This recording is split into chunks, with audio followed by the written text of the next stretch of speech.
So we are 2 weeks into President Trump's second term. So far, he has frozen federal funding, then rescinded the directive, but it's still unclear what will happen on that front. He has issued executive orders that include stopping funding to schools that teach about racism but don't teach about patriotism, offering buyouts to 2 million federal employees, and sending undocumented people to detention centers. What moves has the president made so far that trouble you the most, and what gives you hope?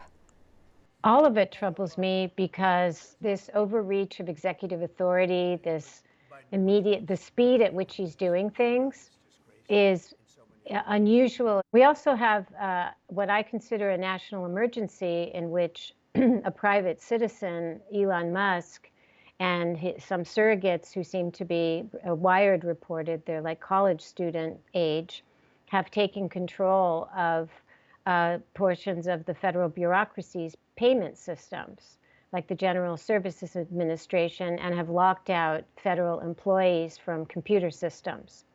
And that is something totally new in the authoritarian playbooks. I am hopeful because we're seeing from within the FBI, from within the civil service, resistance to this encroachment of executive authority, these politically motivated purges of career, honest, ethical professionals.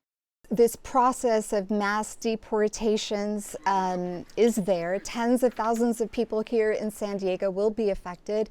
Trump's cabinet members have also spoken about limiting legal immigration. Connect the history of strong men to what we're seeing on this immigration front. I have quotes from Mussolini in my book Strongmen that sound like they're from Today in America or from Orban's Hungary, where Mussolini complained that what he called black, brown, and yellow people were having too many babies, threatening white Christian civilization. And so the response has been often to either detain them and other enemies of the state, so-called, in prisons or to deport them. Speaking of prisons, Trump has pardoned 1,500 people who were prosecuted for participating in the January 6th insurrection. Federal prosecutors in San Diego worked on over 60 of those cases here and elsewhere in the country. What message do the pardons send to those prosecutors and the people who were convicted? And what do they say about the state of our democracy? There could be no clear signal of what values are going to be privileged in deciding to pardon people who assaulted the temple of our democracy, the Capitol, and assaulted Capitol police officers and had weapons and defecated, excuse me, but it's the truth, inside the Capitol building, trashed everything. And these were thugs, these were vandals, and now they're being pardoned and treated as patriots.